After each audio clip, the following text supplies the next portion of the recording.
Conexión con Dios.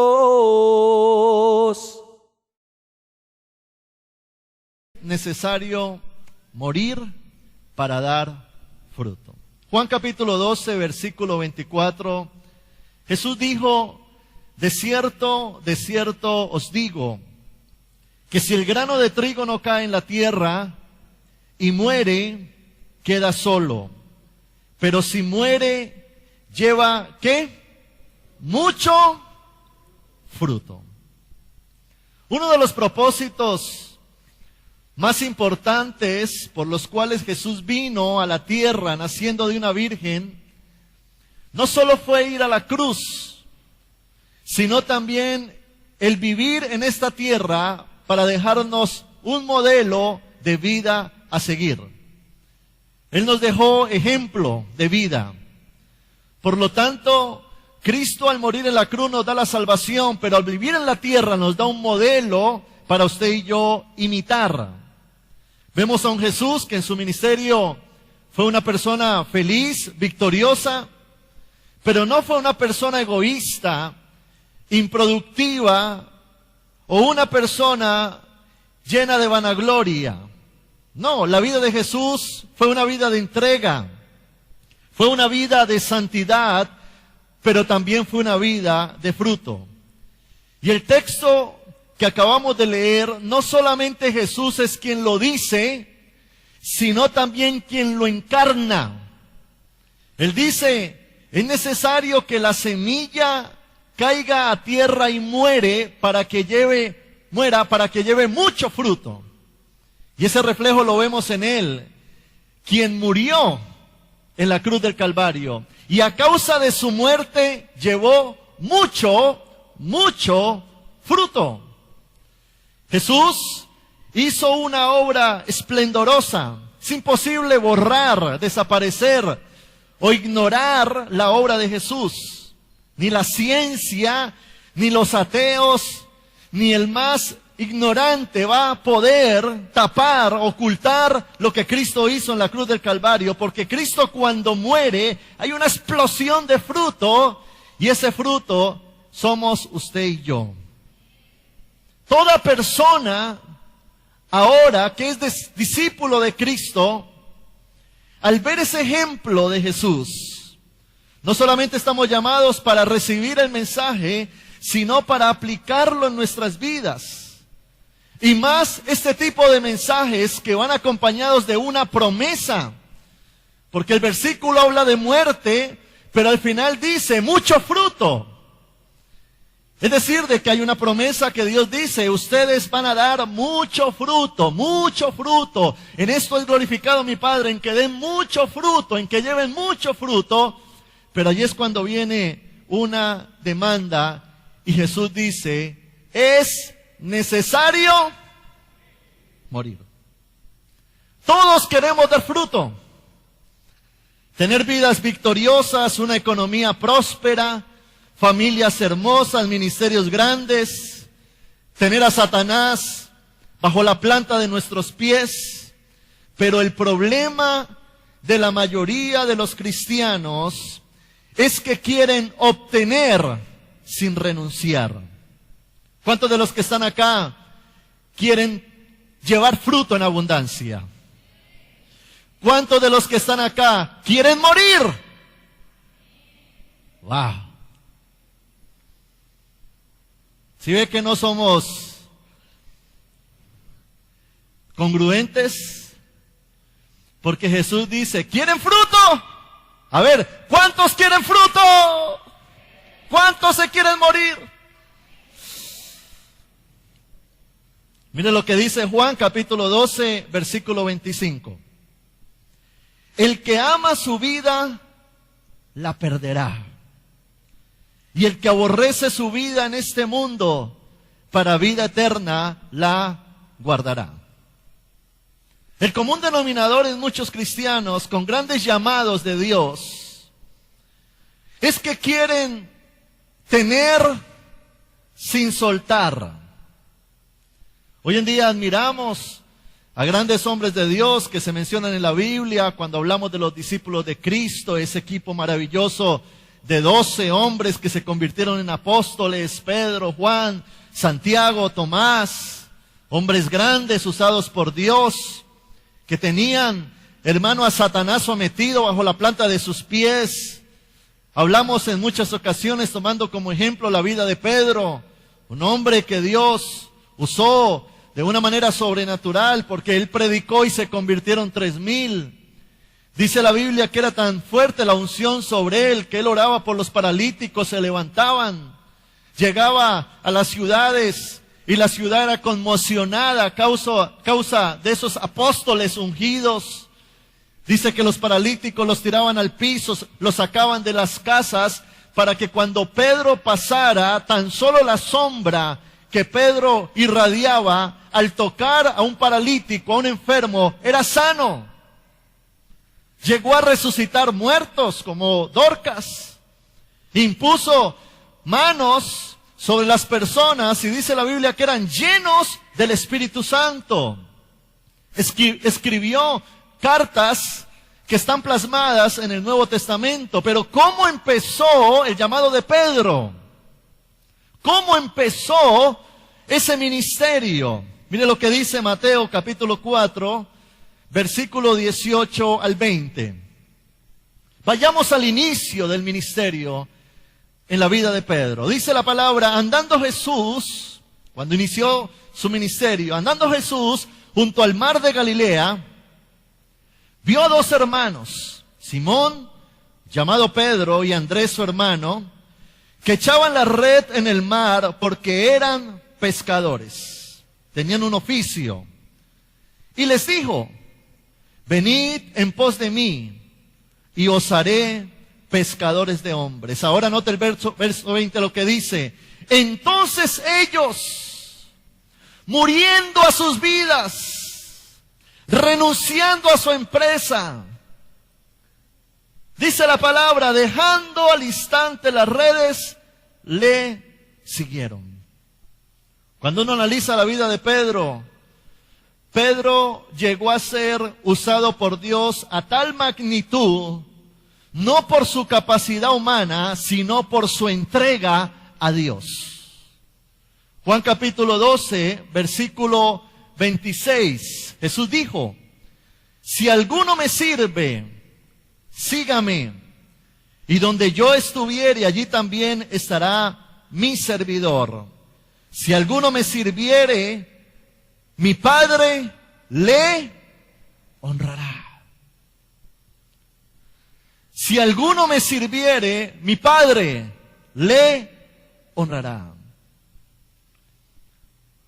¿Cuántos de los que leemos y escuchamos esta palabra sabemos que el servirle a Dios trae recompensa? Entonces, ¿por qué no le servimos más? ¿Cuántos saben que el darle a Dios trae retribución? Entonces, ¿por qué no le damos más? En alguna ocasión, Pedro estaba con Jesús y pasó algo que intrigó la vida de Pedro.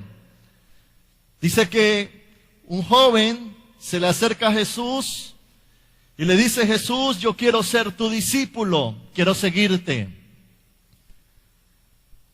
Entonces Jesús, sabiendo el corazón de este hombre y que era un hombre rico, le dijo: entonces toma todo lo que tienes, véndelo y da todo el dinero a los pobres. Entonces dice la Biblia de que este hombre, a pesar de que quería ser discípulo, no estaba dispuesto a morir a su riqueza. Quería obtener sin renunciar. Escuche esto. Entonces el hombre le dijo a Jesús: Jesús, no puedo. Y dice que bajó su rostro a tierra y se fue.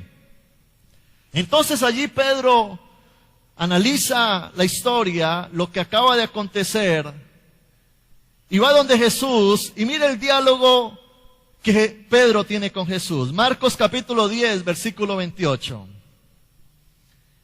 al versículo 30. Entonces Pedro comenzó a decirle: he aquí, nosotros lo hemos dejado todo y te hemos seguido.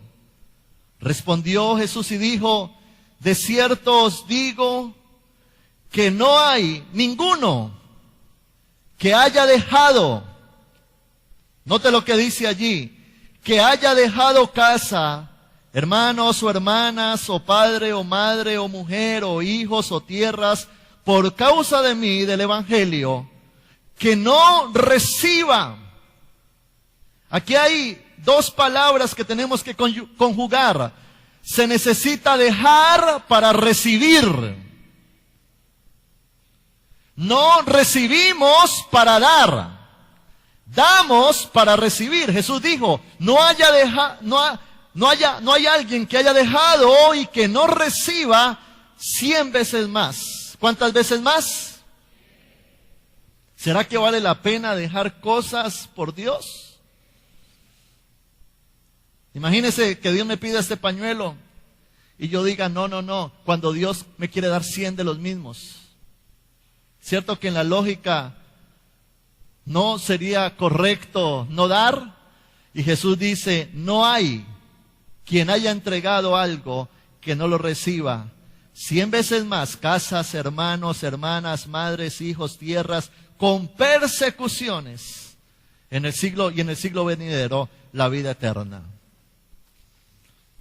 Yo quiero que usted mire a la persona que está a su lado y dígale, Dios es un Dios de demandas.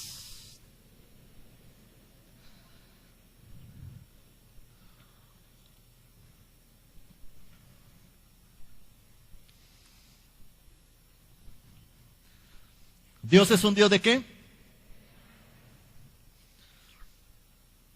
El problema es que hemos crecido en una cultura religiosa donde desde pequeños se nos enseñó a ir a la casa de Dios a pedir, no a ofrecer. Y tristemente muchos al llegar a un encuentro personal con Cristo nos damos cuenta de que hay un Dios que sí nos promete, pero Dios también comienza a demandarnos. Pero le quiero decir algo, cada vez que tú le entregas algo a Dios, porque Él te lo demanda, y tú lo das, ese acto de dar te introduce a experimentar un nuevo nivel de bendición. Siempre que das algo que Dios demanda, te introduce para alcanzar un nuevo nivel de bendición. El libro de Hebreos capítulo 11 habla de héroes de la fe y toma como ejemplo de entrega y renuncia a dos generales de la fe, hombres de Dios, Abraham y Moisés. Cuando habla de Abraham, que se toma del Génesis capítulo 11, 12 en adelante, se habla en el libro de Hebreos acerca de la renuncia que Abraham tuvo en su corazón para entrar al nivel en el cual Dios lo necesitaba. Hebreos capítulo 11, versículo 8, leamos lo que dice la palabra. Dice la Biblia, por la fe Abraham, siendo llamado, obedeció para salir al lugar que había de recibir como herencia, y lo peor, mire, y salió sin saber a dónde iba. Abraham tenía 75 años cuando es llamado por Dios. A esa edad ya tenía un matrimonio, una estabilidad familiar, económica, quizás la herencia de sus padres, una casa. Ya me imagino que a los 75 años la tenía amoblada con todo lo necesario. Eso se llama comodidad. Pero Dios se le aparece y le dice, Abraham, te bendeciré y engrandeceré tu nombre y serás bendición. Y todo el que te maldiga, lo maldeciré, y todo el que te bendiga, yo lo bendeciré. Y serán benditas en ti todas las familias de la tierra. ¡Qué bonita promesa! ¡Wow! Todos nos despertaríamos de un sueño así alegres, contentos.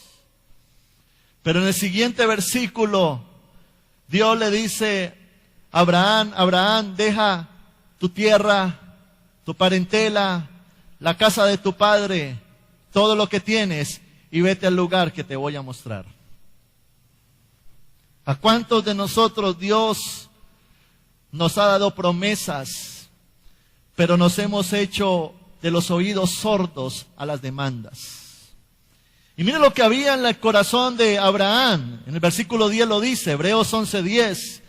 Porque esperaba la ciudad que tiene fundamentos, cuyo arquitecto y constructor es Dios. Cuando tú por fe entregas algo al Señor, estás en un nivel de fe donde le estás diciendo al Señor, Señor, construye a partir de ahora mi futuro. Dice acá la Biblia, cuyo arquitecto y constructor es Dios. Yo no sé si usted quisiera que a partir de ahora todo su futuro fuera construido por Dios. Cada día que pase, que Dios tome el control. Pero dice la Biblia que Abraham por la fe, fe es creer, obedeció sin saber a dónde iba, salió. Lo que Abraham sí sabía era con quién iba, pero no para dónde iba. Pero sabía que el Dios que le pidió algo, tenía algo muy grande, mayor para entregárselo en el futuro.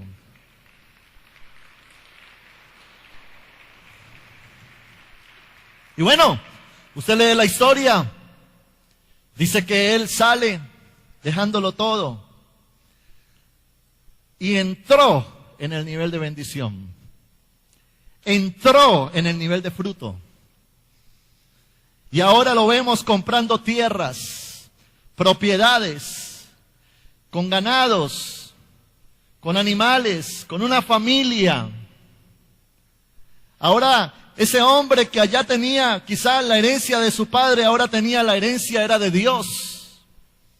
Ese hombre que allá no había podido concebir hijos, ahora le nace un hijo. ¿Por qué? Porque cuando tú sales, también entras al nivel de la bendición de Dios. Más adelante dice la Biblia que Dios se le vuelve a aparecer demandándole algo mayor. Hebreos 11:17 dice la Biblia, por la fe Abraham, cuando fue probado, ofreció a Isaac. Y el que había recibido las promesas ofrecía su unigénito. Ahora nos encontramos con un Abraham que tiene un niño quizás de unos 10 o 13 años. Ya es grandecito, lo disfruta, lo ama. Y Dios le dice, sacrifícamelo, entrégamelo. Otra demanda de Dios. Cuando Dios entra a tu vida a demandarte algo, es porque quiere entregarte algo mayor. Mientras no vengan demandas, no vendrán promociones. Pero mientras Dios comience a demandarte, es porque viene algo mayor. Y Dios le dice a Abraham, entrégame uno y yo te entrego una nación. Hasta ese momento, la promesa o el cumplimiento de la promesa en la vida de Abraham era parcial, porque Dios le había prometido de él muchedumbre, mucha gente, un pueblo, una nación, pero hasta ahí tenía solo uno. Y Dios le dice, entrégame a ese uno. Y por supuesto, lo que Dios le demandaba a Abraham era muy fuerte. Pero dice la Biblia que Abraham, por fe, ofreció a su hijo. Y si usted lee el texto, la historia, el contexto, en el libro de Génesis, dice la Biblia que cuando Abraham murió a su hijo, dice que Dios apareció con un ángel y puso un cordero y le dijo, ya no me lo entregues, toma el cordero y sacrifícalo. ¿Sabes por qué? Porque Dios no quería la muerte de Isaac, Dios quería la muerte de Abraham. Y cuando pasa eso, Dios le dice a Abraham, juro por mí mismo, que te bendeciré en gran manera, y de ti saldrá una nación. Ahora miremos a Moisés. Hebreos 11, versículo 24 al 26. Dice la Biblia: por la fe Moisés, hecho ya grande, rehusó llamarse hijo de la hija de Faraón, escogiendo antes ser maltratado con el pueblo de Dios que gozar de los deleites temporales del pecado, teniendo por mayores riquezas el vituperio de Cristo que los tesoros de los egipcios, porque tenía puesta la mirada en el galardón. Note que la Biblia inicia diciendo que Moisés rehusó el ser llamado hijo del faraón. Usted conoce la historia.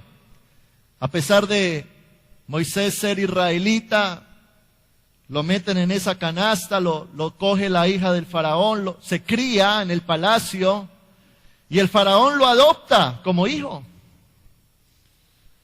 Ahora imagínese la vida y la crianza de Moisés.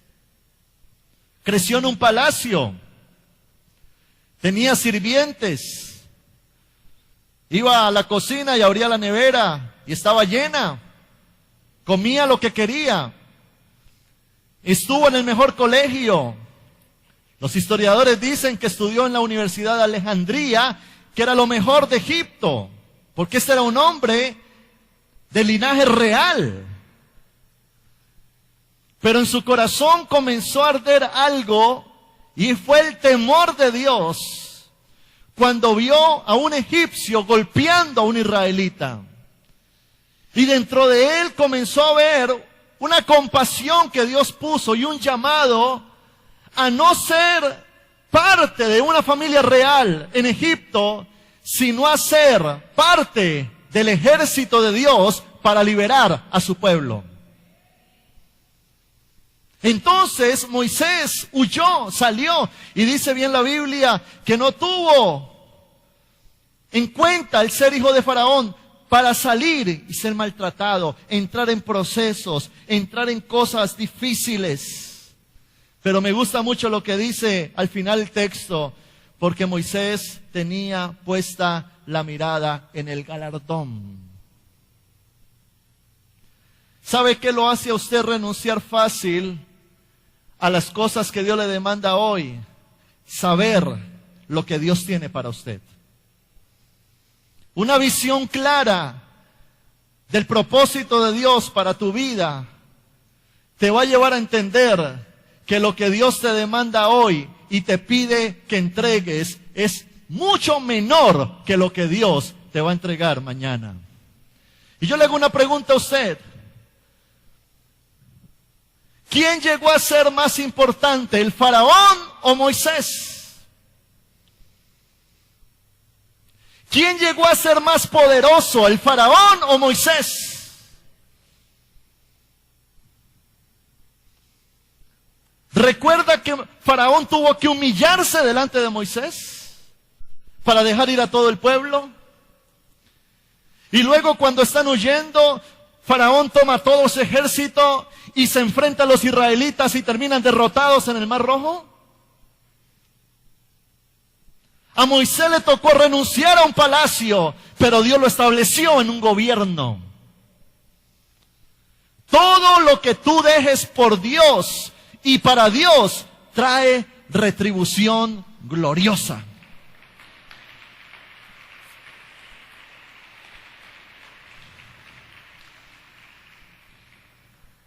Todo lo que tú le entregas a Dios hoy se convertirá en un milagro mañana.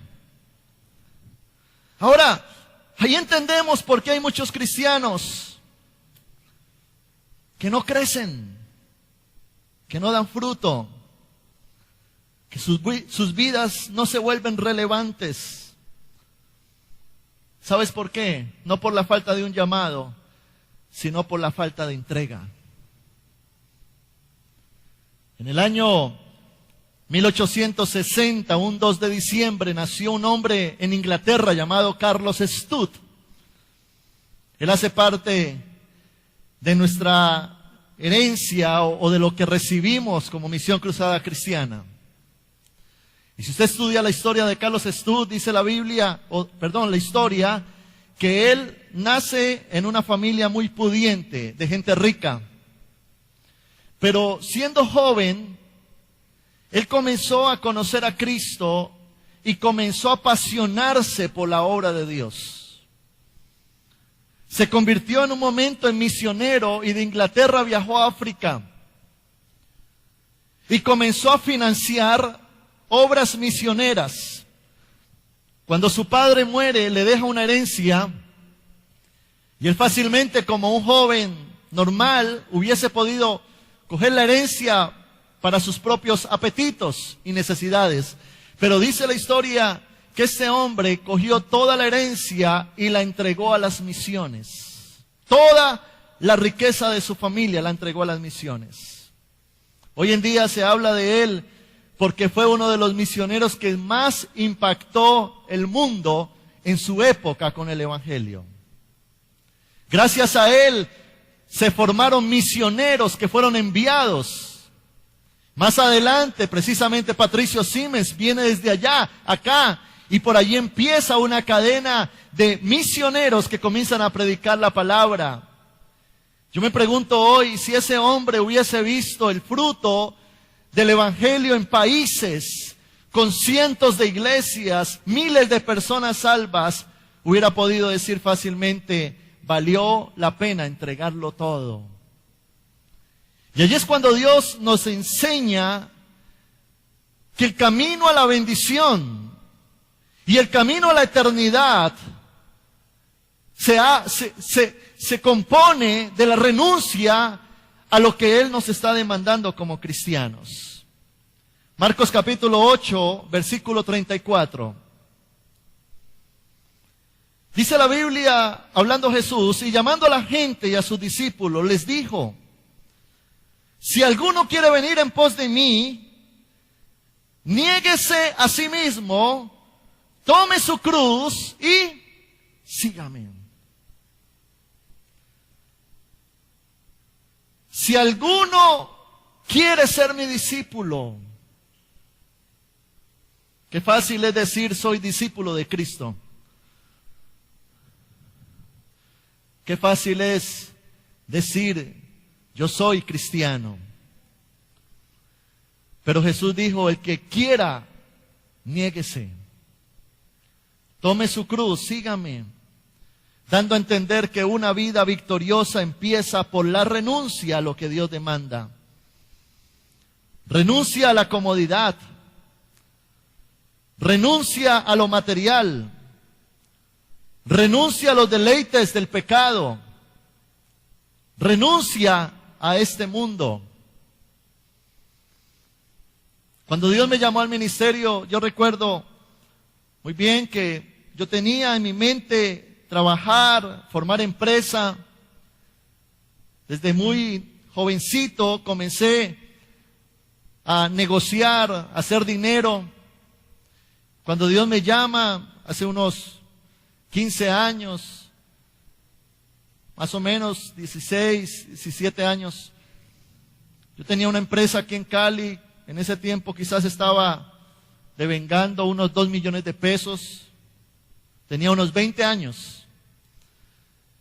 Y Dios se me apareció y me dijo, Samuel, así me habló Dios a mí, Samuel, deja todo lo que estás haciendo porque te voy a usar. Hoy en día le agradezco a Dios que en ese momento lo dejé todo. Porque yo un día me preguntaba y decía, ¿qué hubiese pasado si yo le hubiese dicho no a Dios? Me hago el loco, sigo normal.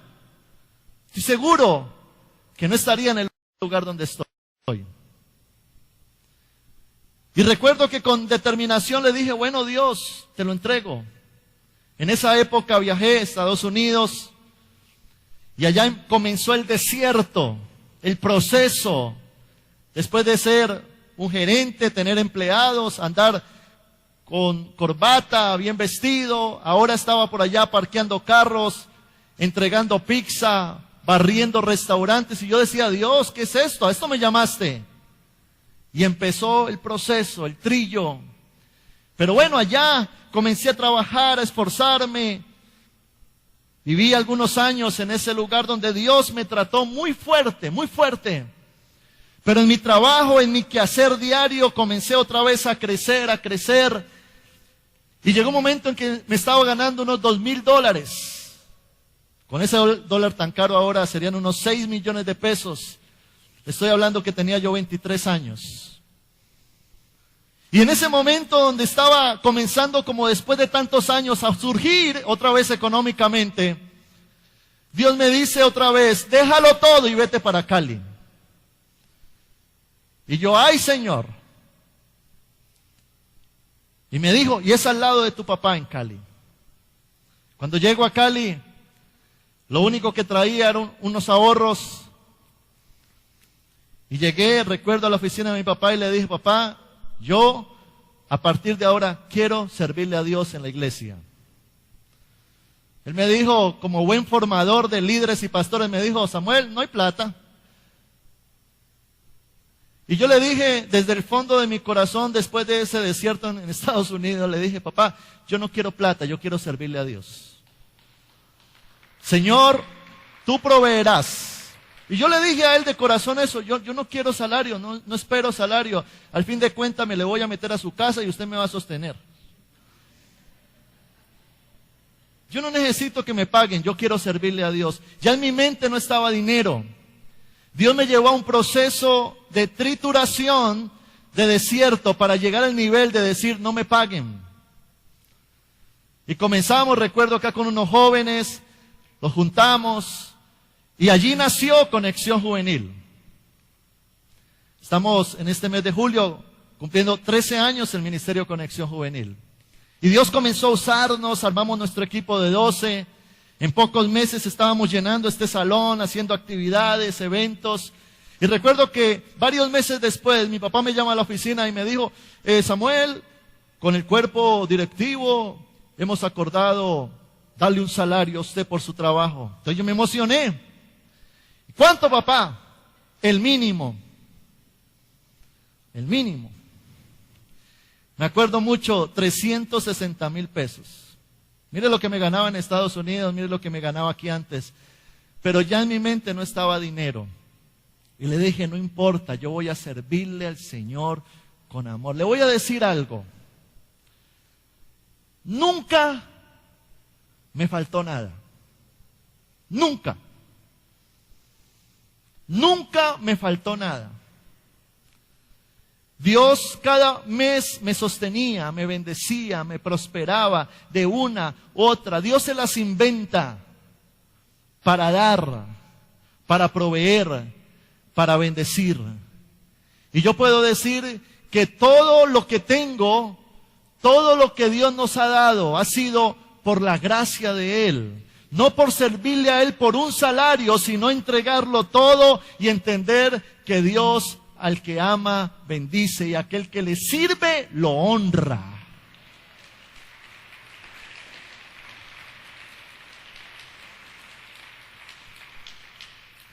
El problema es que hoy en día Dios nos llama al altar, vaya, toque un instrumento. ¿Y cuánto me van a pagar?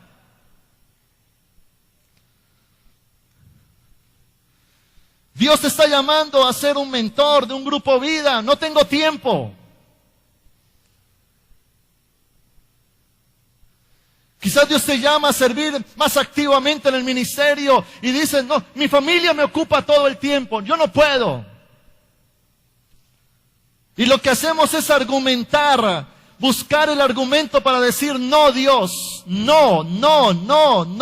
Y lo que nos estamos perdiendo son grandes bendiciones que Dios ha preparado de antemano para aquellos que le obedecen.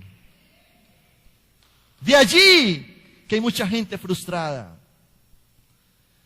De allí que hay gente amarrada a lo que tiene y no puede obtener lo que Dios le tiene porque no están dispuestos a soltarlo. Vaya a su Biblia, al libro de Lucas, acompáñeme, capítulo 9.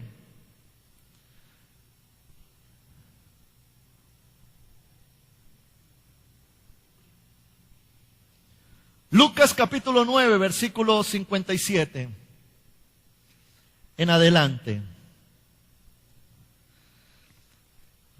Si usted puede ver el título allí en su Biblia de esta porción, es El precio de seguir a Cristo. ¿Sí lo tiene ahí en su Biblia? Lucas 9, 57. Léalo conmigo. Dice la Biblia: yendo ellos, uno le dijo en el camino: Señor, te seguiré a donde quiera que vayas. Y le dijo Jesús: las zorras tienen guaridas y las aves de los cielos nidos, mas el Hijo del Hombre no tiene dónde recostar la cabeza. Y dijo a otro: sígueme. Él le dijo: Señor, déjame que primero vaya y entierre a mi padre. Jesús le dijo: deja que los muertos entierren a sus muertos, y tú ve y anuncia el reino de Dios. Entonces también dijo otro: te seguiré, Señor, pero déjame que me despida primero de los que están en mi casa. Y Jesús le dijo: ninguno que poniendo su mano en el arado mira hacia atrás es apto para el reino de Dios. Fuerte esta palabra.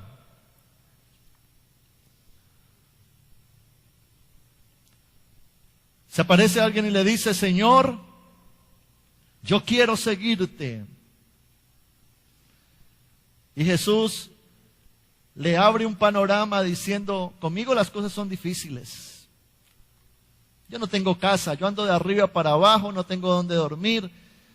Si usted me quiere seguir, está dispuesto a eso. Entonces como que el hombre dice, uy, pero yo pensaba que contigo eran las cosas diferentes, que tú ibas de hotel en hotel, que usabas camellos estrato 6, acolchonados.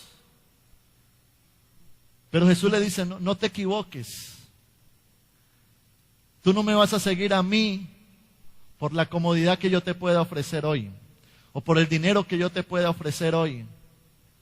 Tú me vas a seguir porque crees en mí. Y se le aparece otro y le dice: Señor, yo quiero seguirte, pero déjame, yo voy y entierro a mi papá. Imagínese, se le acabó de morir el papá. Oiga, si usted viene a mí y me dice: pastor, yo lo voy a dar todo en el ministerio, pero hoy se murió mi papá, voy a enterrarlo. Yo le digo: camine, lo acompaño. Y así yo no conozca al muerto, hablo bien del muerto y todo. Pero Jesús la pone más difícil. Jesús dice: dejen que los muertos entierren a sus muertos, y tú ven y sígueme. Wow. Más difícil aún, ¿no? Y allí es cuando Jesús dice: el que no renuncia a padre, madre, hijos, empleo, comodidad, no es digno de mí. Quizás vayan a haber muchas de estas cosas que Dios no te demande. Quizás Dios no te demande que dejes tu hogar, o que dejes de enterrar a un familiar. Pero lo que Dios está diciendo es: conmigo lo que yo te pida me lo das. Porque yo necesito ser el primero en tu corazón.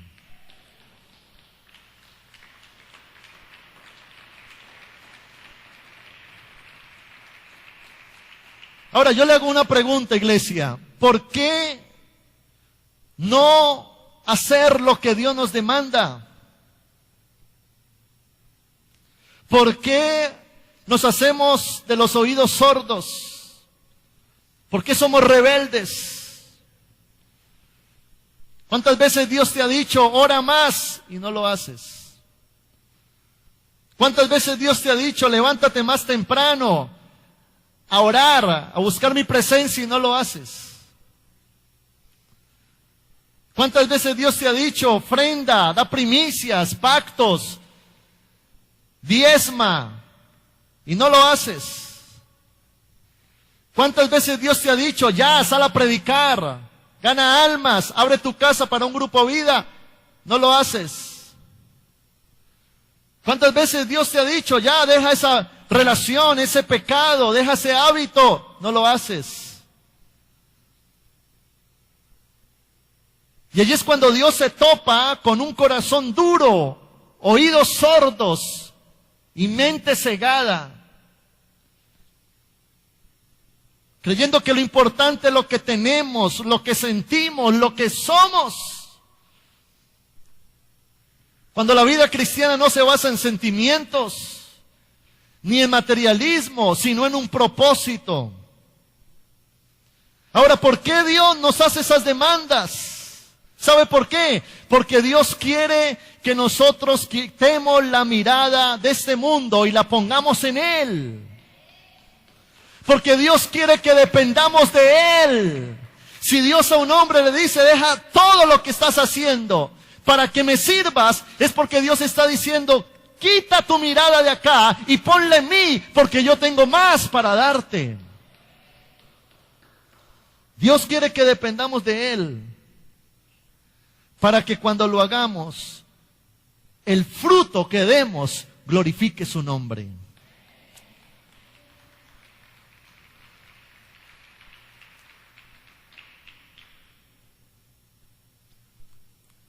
Le hago una pregunta en esta noche y es, ¿qué estás dispuesto a dejar para obtener más? Yo quiero que usted reflexione en esta noche en las demandas de Dios. En las demandas que Dios te ha hecho a ti. Y te hago una pregunta, ¿qué estás dispuesto a dejar? Sabiendo que el dejar te va a llevar a obtener más. Y al final de cuentas, iglesia, todo es de Él. Nos jactamos tanto de ofrecer nuestros talentos a Dios cuando Él nos los dio. Nos jactamos tanto de darle dinero a la obra de Dios cuando todo proviene de Él. Nos jactamos tanto de servirle a Él cuando todo se lo debemos a Él. Miren lo que dice el Salmo, capítulo 100, versículos 2 y 3. Dice la Biblia, servid a Jehová con alegría, venid ante su presencia con regocijo, reconoced que Jehová es Dios. Él nos hizo y no nosotros a nosotros mismos, pueblo suyo somos y ovejas de su prado. ¡Wow! Todo lo que Él nos demanda, Él nos lo dio primero. ¿Por qué nos cuesta tanto entregarlo? Pero hay veces Dios nos ha demandado tantas cosas, pero hemos omitido tantas cosas. Y Dios sabe por qué nos habla de esta palabra en esta noche, porque Dios nos va a llevar a fructificar. Pero Dios, para fructificar, pone demandas. Y quizás Dios te ha demandado a ti tiempo. Dedícame más tiempo, dice el Señor. O quizás Dios te demanda búsqueda. O quizás Dios te demanda fidelidad en tu dinero, entrega a la obra. Quizás Dios te demanda santidad. Y no le vaya a pasar a usted como Esaú, que iba a recibir toda la herencia de Isaac, su padre, pero por saciar una necesidad inmediata, perdió una herencia permanente. Y dice que entregó su herencia por un plato de lentejas. Y cuando ya reaccionó era tarde, la bendición había caído sobre Jacob. Y dice en el Nuevo Testamento que luego Esaú quiso recuperarla con lágrimas, pedirle perdón al Señor. Señor, por favor, entrégame lo que perdí. Y dice que aunque con lágrimas, Dios lo desechó. Quizás Dios tenga un llamado grande para ti, pero estás jugueteando tanto con Dios que vas a perder tu llamado. Y ese llamado y ese plan que Dios pueda tener contigo, coja y se lo entrega a un humilde, a un sencillo, pero dispuesto a entregarlo todo por Él. Y quizás cuando recuperes como el sentido y vuelvas al Señor, ahora sí, Dios dice, ya no, tarde, perdiste. Hoy en día vemos hombres, mujeres, extraordinarios usados por Dios. Seguramente usted, al ver a estos hombres, los admiras y en tu corazón dices: yo quisiera que Dios me usara de esa manera. Pues sería interesante ir al fondo de sus vidas, conocer su historia y cómo empezó todo. Y todos tienen un común denominador, y es que cuando inició su llamado, no dudaron en entregarle todo a Jesucristo.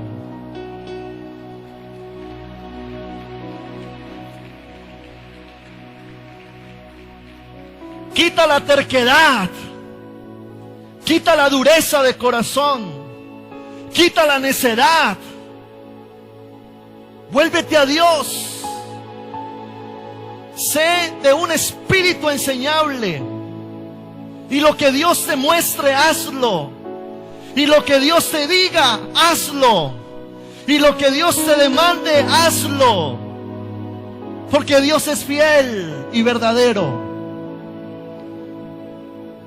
Mucha gente esperando cosas de Dios y Dios esperando cosas de ellos. Romanos capítulo 12, versículo 1. Dice el apóstol Pablo: así que hermanos, os ruego por las misericordias de Dios, que presentéis vuestros cuerpos en sacrificio vivo, santo, agradable a Dios, que es vuestro culto racional. ¿Sabe qué es un sacrificio vivo? Es lo contrario a un sacrificio muerto. Wow. En el Antiguo Testamento ofrecían sacrificios, pero cuando los ponían en el altar estaban muertos. Eran corderos que no iban por voluntad propia al altar.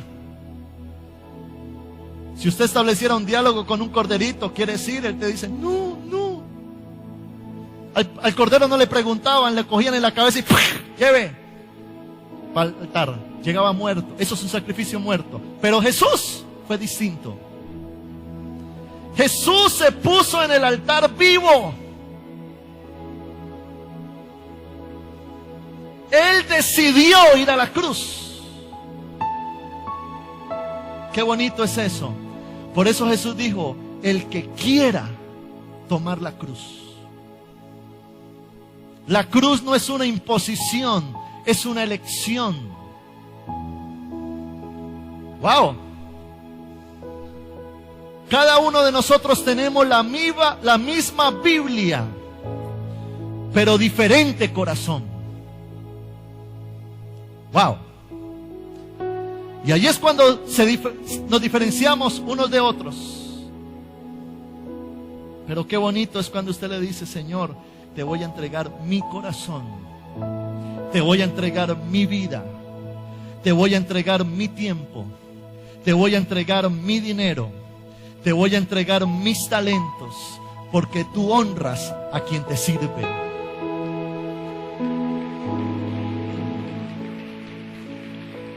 Van a haber cosas que te van a querer sacar del plan de Dios.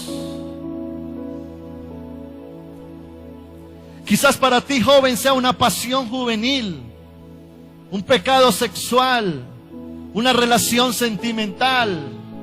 Quizás para ti, varón, sea un negocio, una empresa, una relación. Quizás para ti, mujer, sea el no saber manejar el tiempo, prioridades, tu familia. Pero allí es cuando Dios dice: eso o yo. Tú no puedes agradar a dos señores, porque amarás a uno y aborrecerás al otro. Eso o yo, tú decides. Ve y peca. Pero si vas a venir a mí, ven en santidad, en pureza y renuncia. Y si te toca irte al baño a meter un duchazo con agua, con hielo, hazlo. Toma tu cruz y sígueme. Tomar la cruz es decirle: Señor, yo quiero seguirte. yo quiero renunciar. Y yo quiero hoy orar con usted. Vamos a renunciar. Cuando preparaba esta enseñanza, Dios me decía, ministra, renuncia. Señor, yo renuncio. Renuncio. Yo hoy no vine a decirte lo que tienes que hacer. Es Él quien te dirá.